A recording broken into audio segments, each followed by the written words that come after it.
The moment he pointed at me, the room went quiet. The food's not for you. Just drink water. It was my father's 57th birthday. White tablecloths, imported wine, a giant cake with gold candles, 30 guests in polished outfits, laughing, drinking, eating. And me, standing near the back, holding a gift bag no one noticed, in a dress I'd second-guessed 3 times before walking out the door. I hadn't been invited. I found out through my uncle's Facebook post. But I showed up anyway because he's my father. I thought maybe it was just an oversight. Maybe I'd still be welcome. Instead, I got pointed at like a stranger interrupting a private dinner. I looked at my brother. He smirked into his champagne. My mother didn't even meet my eyes. A few people shifted awkwardly, like they could feel something cruel, but didn't want to be the one to call it out. So I smiled. Tight. Polite. Hello. Then I walked to the table where I'd set my purse, pulled out my phone, and opened my travel app. The surprise I had planned: 3 non-refundable first-class tickets to Paris. 1 for my dad, 1 for my mom, 1 for my brother. I had been saving for a year.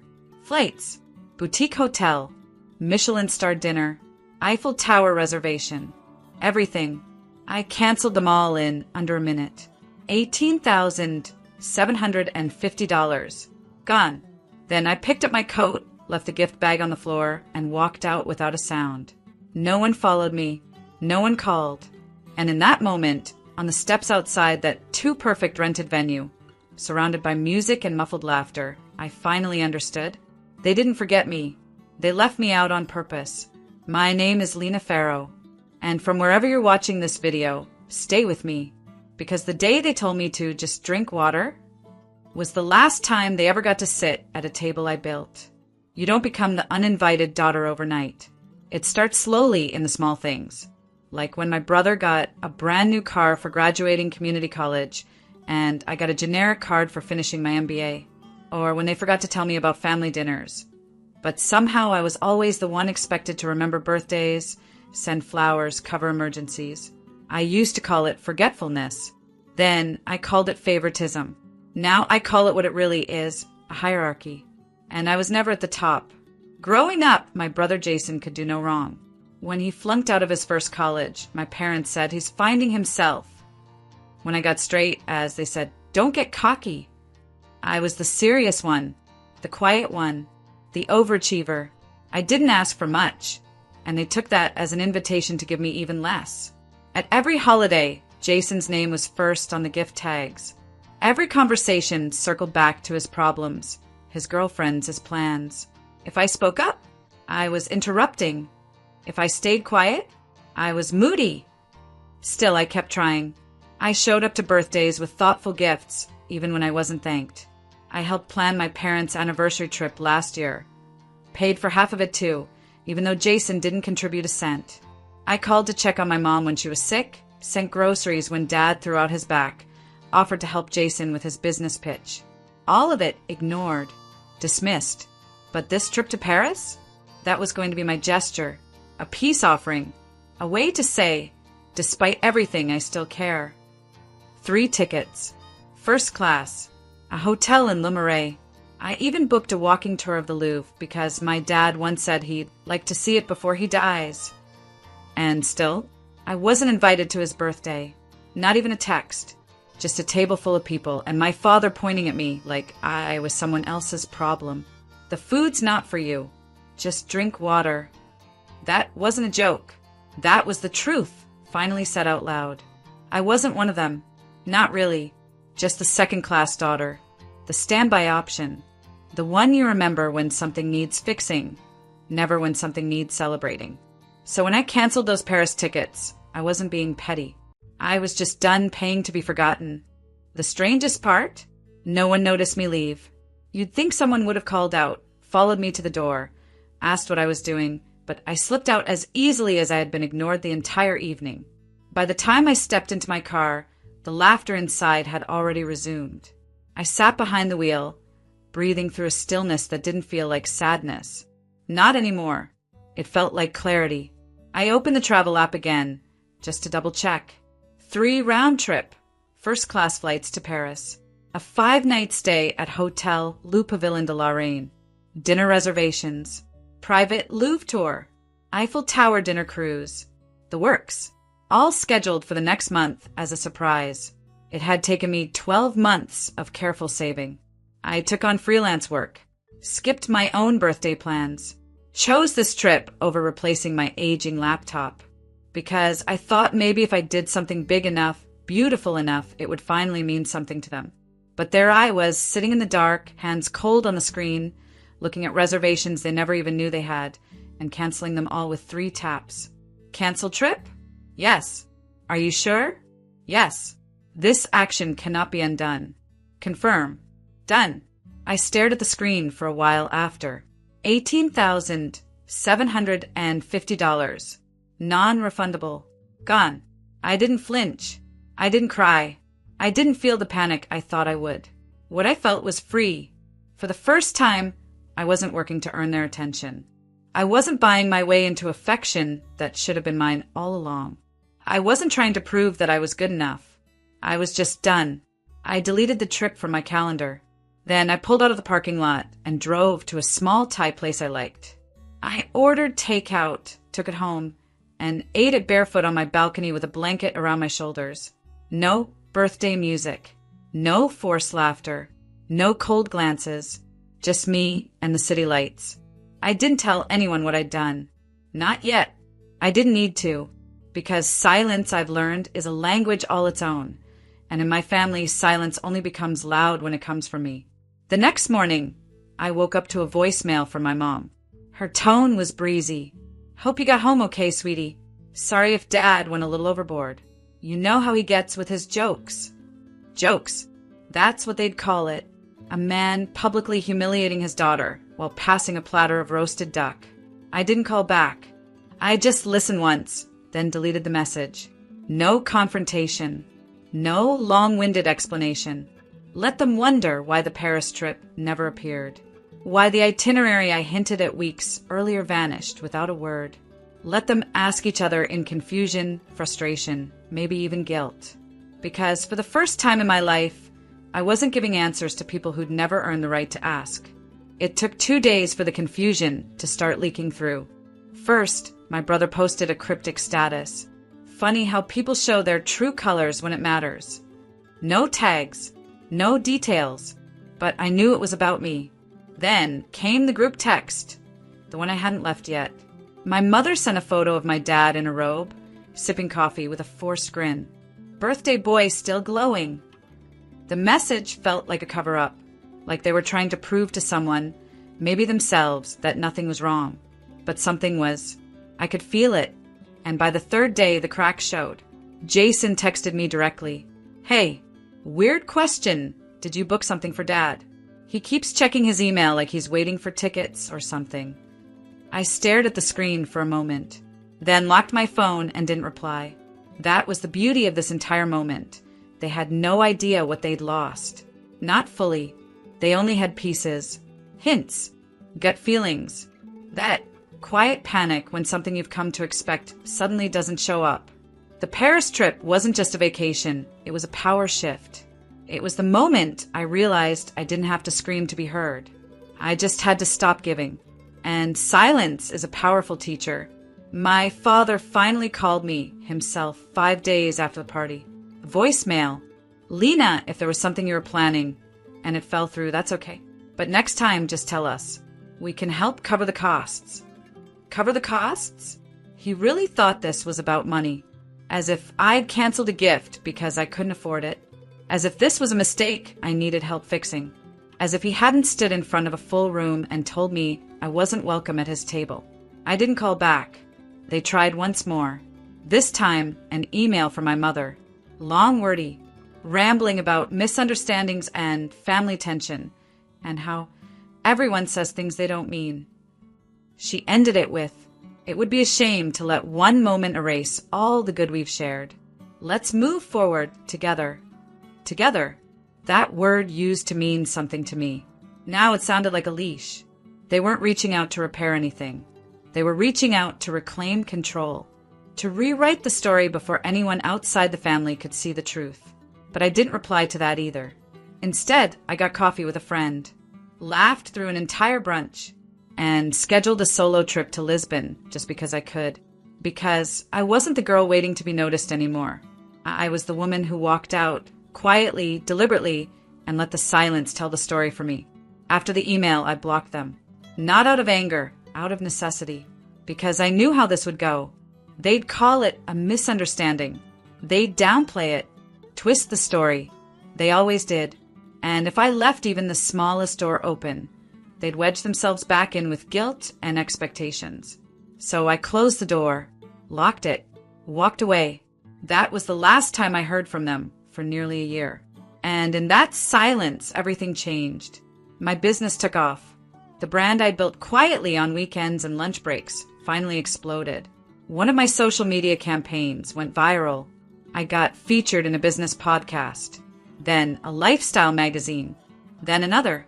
Clients came pouring in. For the first time in my adult life, I wasn't just surviving. I was thriving. I moved into a new apartment, bright, full of windows and air and freedom. I hung plants. I hosted dinners. I invited people who didn't make me shrink. And not once, not for a second, did I miss the people who made me feel like furniture in my own family. Meanwhile, word started getting back to me. Not directly, just in snippets, the way news travels when people want you to know something without saying it. Jason's startup failed. Investors pulled out. He had to move back in with my parents. My dad's business took a hit. A bad contract, some unexpected taxes. I never got the full story, but I heard enough to know things weren't smooth. My mom? Apparently she started attending church more often. Looking for peace, someone said. It was almost poetic. The people who told me I was too cold, too distant, too hard, suddenly facing the chill of a room without me in it. And I didn't gloat. I didn't laugh or post cryptic messages or throw their silence back at them. I just kept living. Because I wasn't punishing them. I was protecting myself. There's a difference. People think going no contact is cruel. But what's cruel is spending your life begging people to treat you like you matter and calling that family. What's cruel is showing up year after year with gifts and effort and grace and being met with empty chairs and full plates you're told not to touch. I didn't walk away to hurt them. I walked away because they were hurting me quietly, constantly, and pretending it was love. And once I gave myself space, I saw it clearly. They needed me, not because they loved me, but because I held the emotional structure together. I planned the calls, sent the cards, bought the gifts, bridged the gaps between arguments. I was the glue, but glue gets tired too. And when it stops holding everything together, things start to fall apart. That year, the quiet one, was the year I finally became whole. Not because they changed, but because I stopped waiting for them to. It came out of nowhere. A single text. No context. No preface. Just, "We've been thinking about you. Can we talk?" It was from my mother. 11 months and 2 weeks after that birthday. I stared at the screen for a full minute. She had always been the diplomat, the smoother over. She never raised her voice. She just raised her eyebrow. Disapproval in her world wasn't loud. It was subtle, icy. Growing up, she rarely said, "I love you." She said, "Be careful." She rarely said, "I'm proud of you." She said, "Don't overdo it." And now here she was, asking to reconnect like I hadn't spent most of my life auditioning for her affection. I didn't respond. A day later, Jason texted me too. "Hey, I know things got weird. I think we all miss you. Also, could use some advice on something."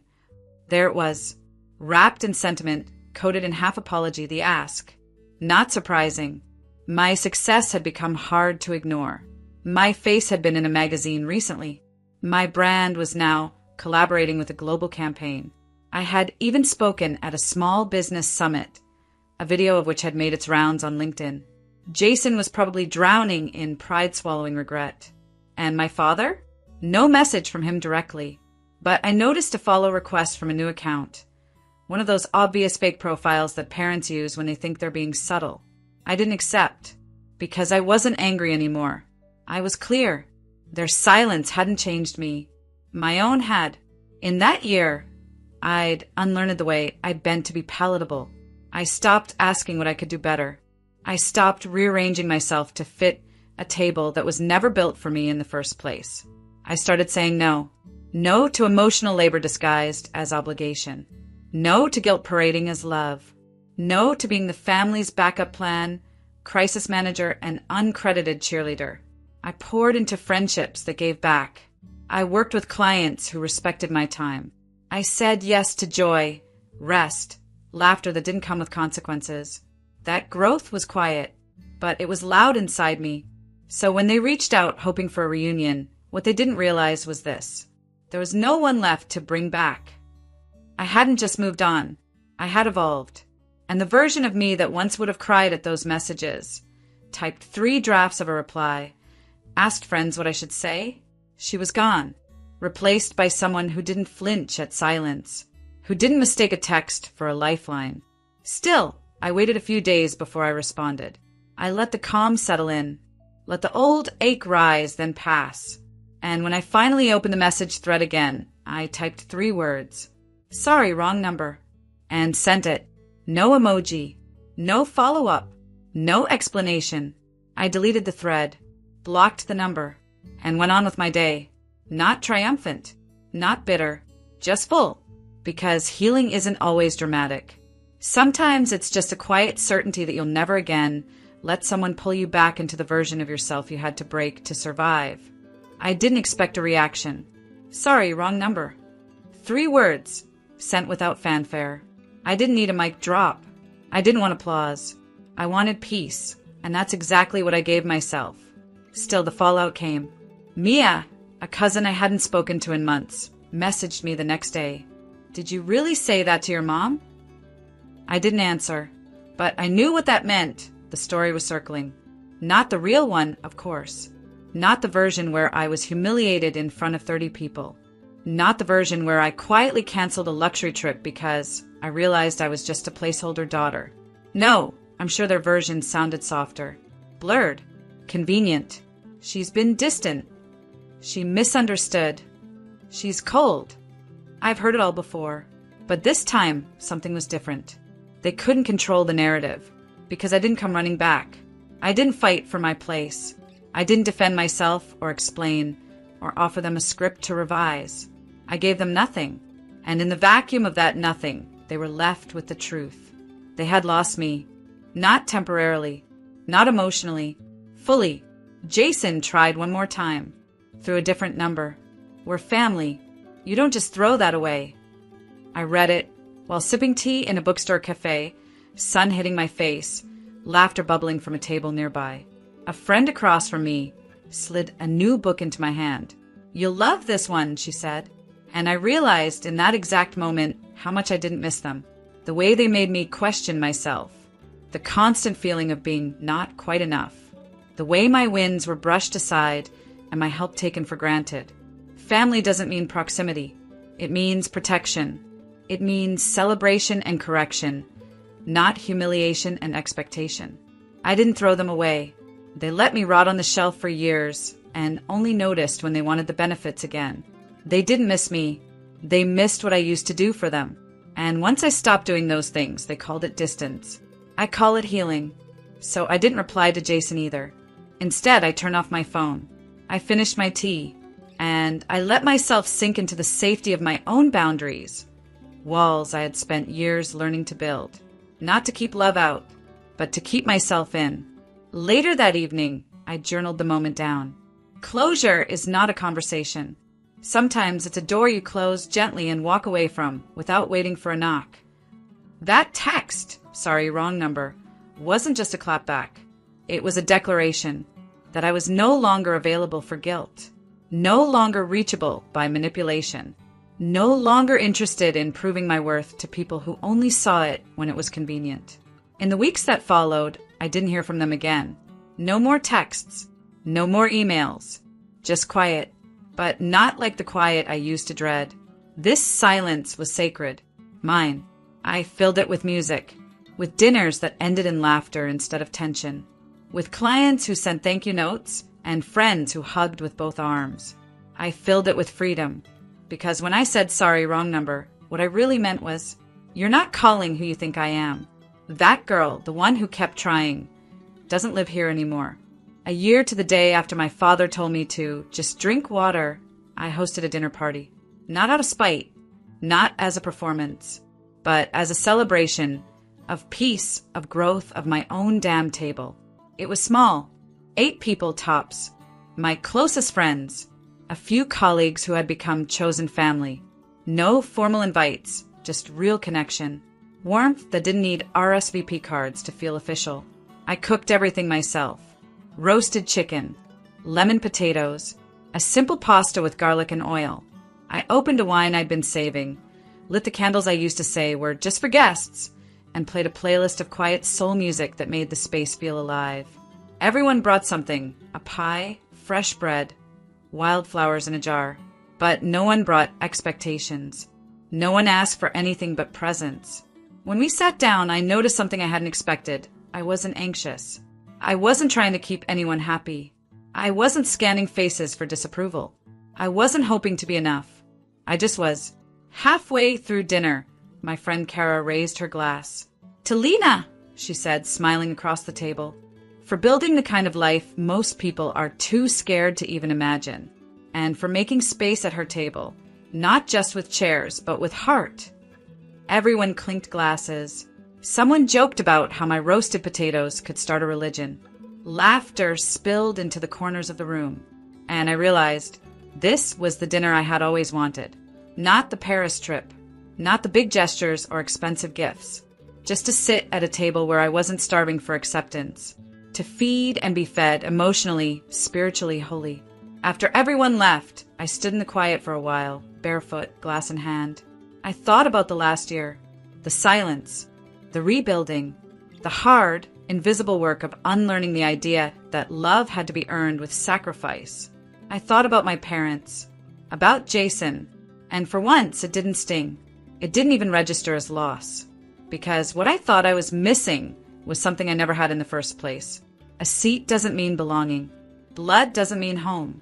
Sometimes you have to leave the room entirely to understand you were never supposed to shrink to fit inside it. I looked down at the table, empty plates, crumbs, lipstick on glasses, and smiled.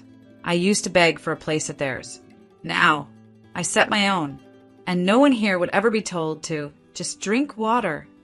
They'd be offered seconds, and laughter, and a safe place to speak freely, because that's what I built. That's who I became. In the end, it wasn't about revenge. It was about remembering who I was before they taught me to question it. I didn't need their table.